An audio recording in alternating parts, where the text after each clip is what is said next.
Assalamualaikum warahmatullahi wabarakatuh. Waalaikumsalam warahmatullahi wabarakatuh.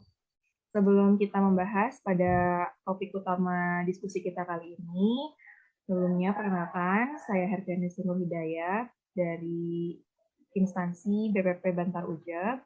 Di sini saya selaku moderator dalam diskusi kelompok kita kali ini, di mana pada kesempatan kali ini kita akan berdiskusi mengenai Smart ASN dan Smart Governance tidak semata-mata mengenai teknologi. Untuk sebelum jauh membahas lebih lanjut lagi, sebaik kita perkenalkan dari rekan-rekan semuanya, bisa dimulai dari sekarang.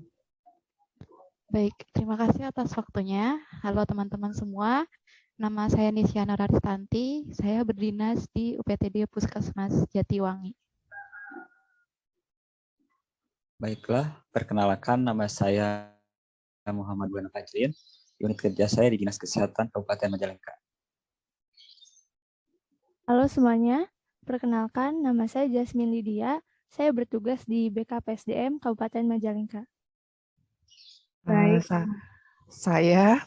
Perkenalkan saya Renita Novia Indrum, bertugas di Puskesmas Majalengka. Ya, terima kasih atas perkenalannya. Teman-teman mungkin bisa kita lanjut ke diskusi kita saja ya.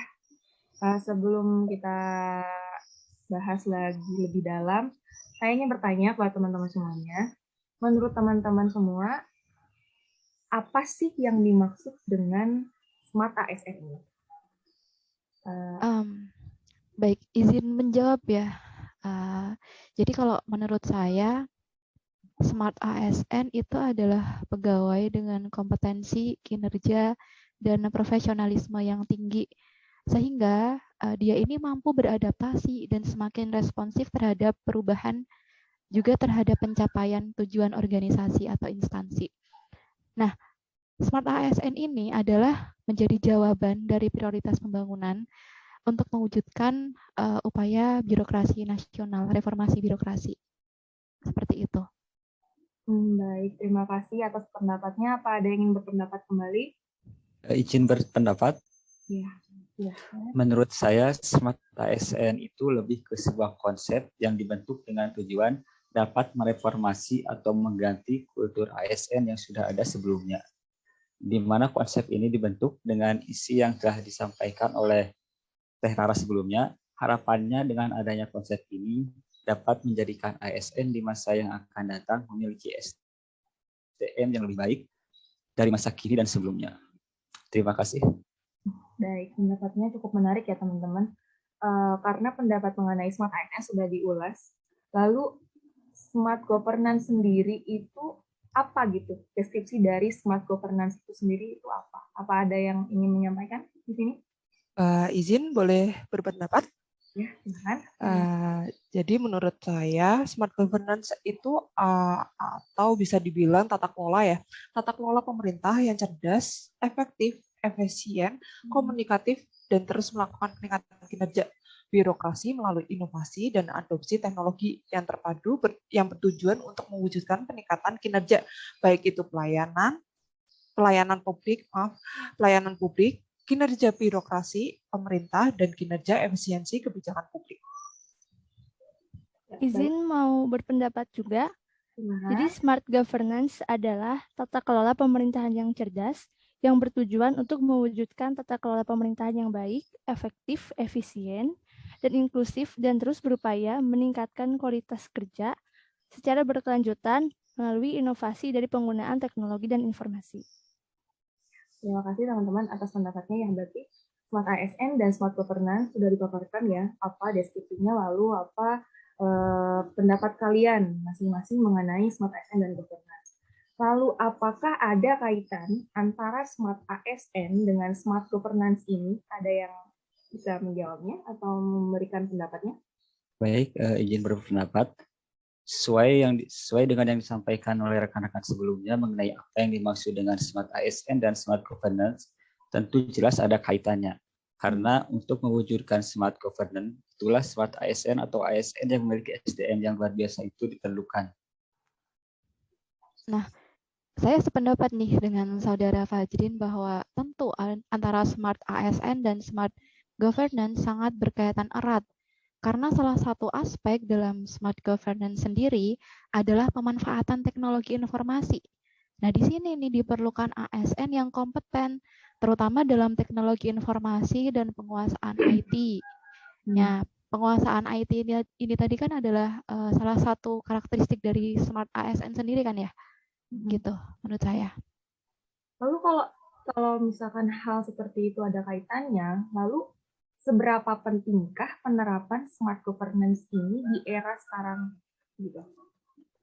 Izin saya mau berpendapat, moderator.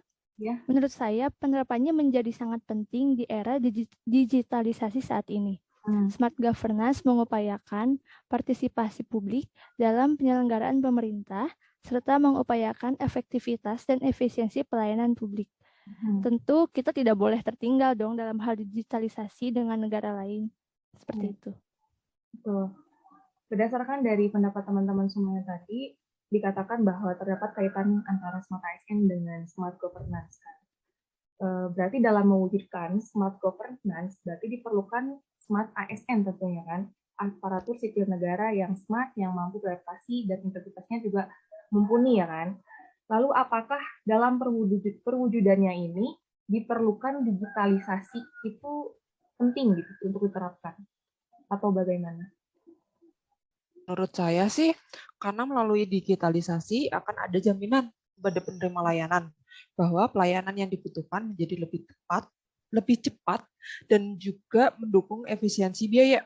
Kan di sini masyarakat ini ya jadi lebih hemat bensin, hemat waktu, pihak pelayanan publik juga menghemat salah satu dana, karena tidak perlu menyiapkan formulir, kita nggak perlu fotokopi kan ya, nggak perlu fotokopi formulir-formulir yang pendaftaran, formulir macam-macam yang diperlukan.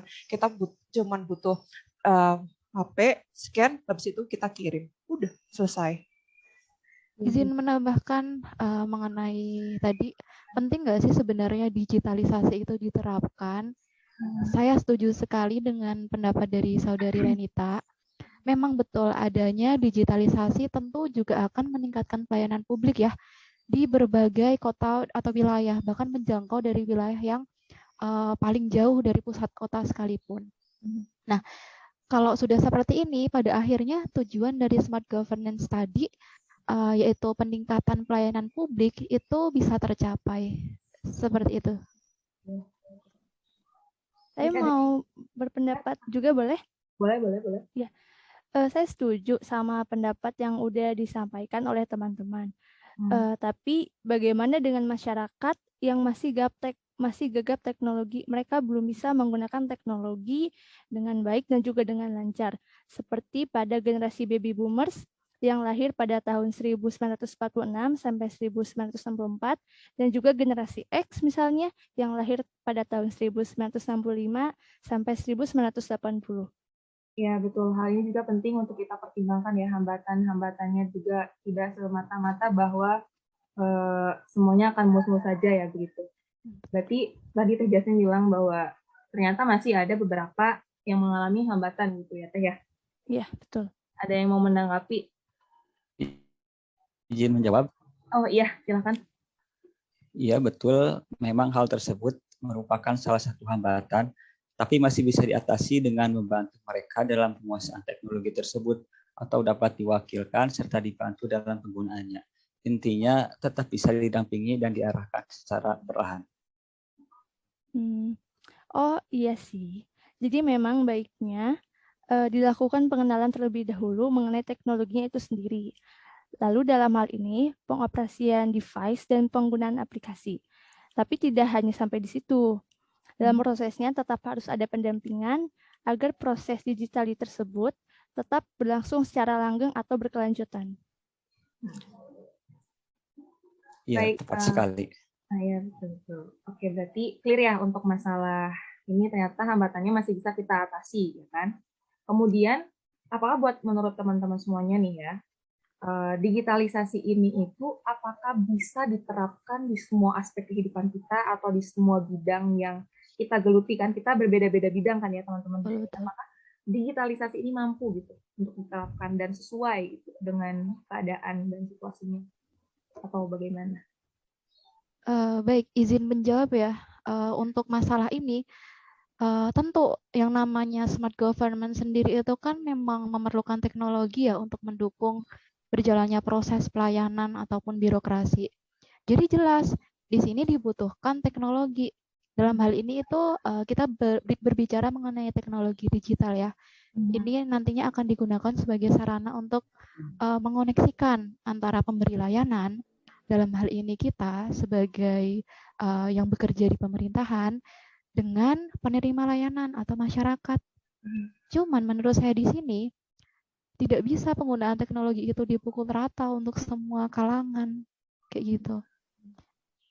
Iya, saya juga setuju sama pendapatnya Teh Rara tentang penggunaan teknologi. Jadi belum dapat digunakan secara, menurut saya sih teknologi itu belum dapat digunakan secara efektif. Seperti misalnya nih, penggunaan call center Halo Bidan. Nah, di mana Halo Bidan itu menghubungkan antara puskesmas dengan rumah sakit yang mengakibatkan namanya proses pengerujukan pasien. Padahal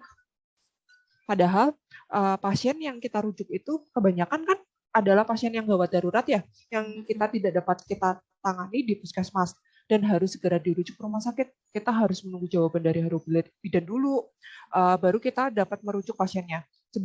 Sebenarnya jika kita mau nih, kita bisa aja langsung menghubungi pihak rumah sakit atau dibuatkan seperti website di mana isi websitenya itu adanya ketersediaan tempat tidur pasien ya di setiap bangsalnya gitu. Nah, izin menambahkan lagi ya. Jadi saya setuju nih dengan apa yang disampaikan dari Saudari Renita. Soalnya begini, ambil saja kasus bidang kesehatan lainnya. Misal banyaknya member JKN KIS yang tidak bisa memanfaatkan layanan karena kurangnya pengetahuan masyarakat bagaimana penggunaan JKN Mobile. Nah, kita tahu sendiri ya bahwa ada tuh aplikasi namanya JKN Mobile.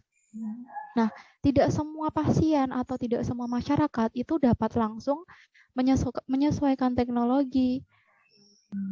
Coba bayangkan, ketika ada orang yang mau periksa nih, kemudian ketika sampai di rumah sakit atau sampai di puskesmas, kemudian mereka mendaftarkan diri ke pelayanan BPJS, tapi ketika dicek oleh pendaftaran kartunya malah nonaktif. Nah, ini kan bisa terjadi karena si pemilik itu tidak sadar gitu kalau kartunya nonaktif. Lalu selanjutnya pemilik kartu harus ribet dulu mengurus pengaktifan kartu di saat yang sebenarnya saat itu sangat dibutuhkan gitu ya. Nah, makanya di sini diperlukan kecakapan dalam penggunaan aplikasi-aplikasi digital berbasis teknologi. Kalau menurut saya seperti itu.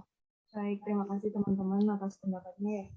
Terus mengenai hal itu ya, masih menyangkut tentang aplikasi dan digitalisasi. Lalu upaya apa saja yang dapat dilakukan untuk mewujudkan smart governance ini tanpa adanya kendala-kendala sebelumnya? Kalau menurut saya sih, kita itu dapat mengembangkan platform pelayanan publik. Terus kita juga dapat meningkatkan kemudahan pelayanan perizinan dan kependudukan, melakukan penguatan manajemen pemerintah yang berbasis akuntabel, transparansi, kinerja dan pelayanan publik. Kita juga dapat membangun database terpadu dan terintegrasi berdasarkan urusan pemerintah. Kita juga bisa meningkatkan partisipasi masyarakat melalui optimalisasi layanan aduan. Ya, saya juga mau menambahkan sedikit dari apa yang telah disampaikan oleh Teh Renita. Ya. Jadi menurut saya, karena salah satu aspek dalam smart governance adalah pemanfaatan teknologi informasi, maka perlu juga SDM yang mumpuni untuk menjadi pengguna teknologi tersebut, untuk mendukung agar teknologi yang kita pakai itu benar-benar efektif untuk digunakan. Selain itu juga diperlukan infrastruktur pendukung penggunaan digitalisasi seperti akses internet dan juga ketersediaan listrik. Iya, betul sekali ya teman-teman, pendapatnya bagus. Terus bagaimana teman-teman semuanya melihat atau melihat pelaksanaannya pada untuk mewujudkan smart governance di era sekarang ini atau saat ini? Kalau menurut saya, saat ini penerapannya sudah baik dengan memanfaatkan aplikasi dalam pelayanan publik, seperti contohnya pendaftaran rumah sakit secara online, pembayaran pajak secara online, serta penilaian kinerja ASN secara online. Betul. Ini menarik sekali sih membicarakan soal aplikasi ya. Ya. Yang bertujuan untuk memudahkan pelayanan publik. Sebenarnya saya sendiri itu merasa kurang setuju terhadap beberapa aplikasi yang dalam proses pemanfaatannya sebenarnya masih kurang maksimal, di mana kurangnya sosialisasi ya penggunaannya. Jadi kadang kita itu nggak tahu gimana sih cara pakainya gitu kan kepada masyarakat. Terus ketika jadi hambatan nih, kita juga melakukan pengaduan itu nggak cepat untuk ditanganin. Terkadang malah terkesan SDM yang mengelolanya itu juga kayak belum siap gitu loh. Iya. Tidak semua aplikasi bisa berjalan sesuai dengan tujuannya gitu ya. Iya. Saya setuju dengan apa yang sudah diutarakan oleh Teh Renita, karena memang betul masih banyak yang harus kita perbaiki, yang harus kita perhatikan. Bukan hanya karena penerapan aplikasi untuk pelayan publik saja, tapi pengetahuan, keterampilan para pegawai pun juga harus ditingkatkan, serta pengetahuan dan keterampilan dari masyarakat pun juga harus ditingkatkan juga untuk melaksanakan Smart City. Karena Smart City ini bukan semata-mata smart aplikasinya saja. Smart City ini harus smart aplikasinya, smart SDM-nya, masyarakatnya, smart juga para ASN yang mengelolanya. Seperti itu. Jadi kita perlu juga meningkatkan e-readiness untuk melaksanakan penerapan e-government. Seperti itu. Lalu bagaimana nih? Intinya apa gitu caranya? Bagaimana caranya untuk memperbaikinya gitu? Jadi apa nih yang harus diperbaiki terlebih dahulu? Apakah SDM-nya kah? Ataukah penerapan teknologinya dulu yang harus ada baru SDM-nya, atau SDM-nya dulu ditingkatkan baru kita terapkan teknologinya? Menurut teman-teman bagaimana? Menurut saya teknologinya dulu. Teknologi harus ada dan harus mumpuni kan di sini kan. Ya, betul. Baru SDM-nya nanti. Karena setelah teknologi ada, penggunanya pun secara tidak langsung akan menjadi bisa. Karena terpaksa beradaptasi dan mempelajari gitu. Nah, akhirnya menjadi bisa kan nanti kan. Nah, dengan begitu, peningkatan SDM setelah adanya teknologi, nanti secara beriringan akan terjadi kayak gitu menurut saya. Mungkin ada teman-teman yang berbeda pendapat? Kalau menurut saya sih malah lebih cenderung ke SDM-nya ya. SDM-nya dulu yang jadi SDM-nya dulu yang kita sebelum adanya penerapan teknologi kan kita juga harus ditingkatkan dulu ya. Pengetahuan kita terhadap teknologinya itu bagaimana gitu. Jadi kalau misalnya teknologinya udah ada, tapi kalau SDM-nya itu masih rendah, kita itu belum. Jadi gimana sih cara memanfaatkan teknologinya itu? Lah, ini ada teknologi, tapi kita nggak bisa memanfaatkan. Misalnya HP nih, kita nggak bisa pakai HP-nya itu. Ya gimana mau memanfaatkan teknologinya itu gitu loh. Baik, terima kasih Teh Renita atas pendapatnya. Apa ada yang masih mau menanggapi, teman-teman? Saya setuju dengan pendapat Teh Renita tadi. Mungkin ya, kalau menurut saya, pemerintah kita ini terlalu fokus pada teknologi. Padahal teknologi itu hanyalah sebuah alat bantu. Contoh, minggu ini kita launching aplikasi A, minggu besok aplikasi B. Tapi pada penerapannya itu tidak berjalan efektif karena kemampuan SDM sebagai penggunanya kurang siap. Jadi menurut saya SDM-nya lah yang harus terlebih dahulu disiapkan. Kalau masalah teknologi, asal ada biayanya, kita bisa beli atau bikin sendiri, tinggal dipilih mana yang lebih efisien secara biaya. Kemudian ada salah satu yang cukup penting untuk mendukung e-governance, yaitu infrastruktur. Infrastruktur untuk mendukung teknologi tersebut, seperti aliran listrik dan jaringan koneksi internet. Ini kalau saya beda sendiri ya, saya beda dengan teman-teman, saya juga mau nambahin nih.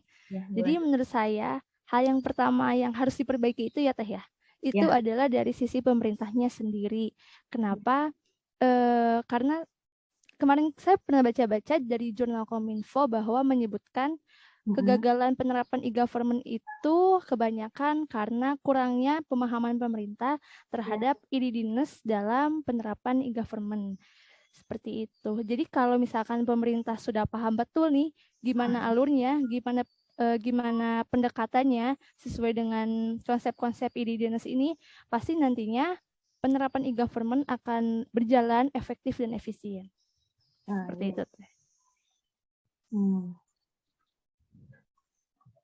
Baik, jadi berdasarkan semua yang kalian sampaikan tadi, bagaimana jika kedua hal tersebut kita lakukan secara bersamaan atau beriringan gitu. Jadi penerapan dan pengenalan teknologinya tetap dilakukan, tetapi peningkatan SDM-nya juga harus ditingkatkan, harus difasilitasi, harus didampingi dengan catatan adanya perbaikan dan peningkatan kualitas dari teknologinya itu. Jadi jangan tadi satu-satu gitu, karena kayak sepertinya kalau satu-satu justru ya akan semakin lambat gitu. Bagaimana jika keduanya kita terapkan secara beriringan gitu. Biar clear gitu, saya biar kita sama gitu pendapatnya untuk gimana. Iya, betul begitu seharusnya. Asal kita semua dapat bekerja sama dengan baik, agar semuanya berjalan dengan apa yang kita harapkan, karena antara pesatnya perkembangan teknologi pun harus diimbangi, harus diiringi dengan SDM yang berkualitas. Seperti itu. Jadi pemanfaatan teknologi yang sudah ada ini sebetulnya sudah baik untuk mempermudah pekerjaan kita, untuk memberikan pelayanan, dan juga untuk meningkatkan waktu pelayanan seperti itu. Oke, berarti clear ya teman-teman ya hasil diskusinya mengenai topik kita kali ini. Berarti saya sudah boleh menyimpulkan dari hasil diskusinya? Silakan. Iya, silakan. Teman-teman. Baik, jadi berdasarkan hasil diskusi kita tadi ya, dapat disimpulkan bahwasanya dalam mewujudkan smart governance diperlukan smart ASN, di mana dalam perwujudannya diperlukan penerapan digitalisasi. Nah, hal ini bertujuan agar mempermudah dan mempercepat birokrasi pada sistem yang sudah ada. Nah, akan tetapi sayangnya tidak semua aspek atau bidang yang sesuai atau yang dapat diterapkan dengan digitalisasi ini. Nah, solusinya adalah berkolaborasi dengan instansi lain yang memiliki kapasitas dalam memberikan pelatihan digitalisasi. Ada seperti instansi Diskominfo atau Kominfo untuk pengembangan kompetensi dari ASN itu sendiri di bidang e-government ini. Nah, selain itu perlu kajian lebih dari mana untuk mengenai e-readiness ini, setiap aplikasi pelayanan publik supaya aplikasi tersebut benar-benar siap, benar-benar mampu dan ready untuk digunakan oleh para penggunanya, serta mampu membentuk tim sosialisasi khusus untuk melakukan sosialisasi pada publik dan partisipasi publik dalam memulai perencanaan sampai pada evaluasi penggunaan aplikasi pelayanan publiknya. Jadi mungkin itu kesimpulan dari diskusi kita kali ini ya teman-teman terkait topik Smart ASN dan Smart Governance itu tidak semata-mata mengenai tentang teknologi dan digitalisasinya. Mungkin sekian dari kelompok kami. Wassalamualaikum warahmatullahi wabarakatuh.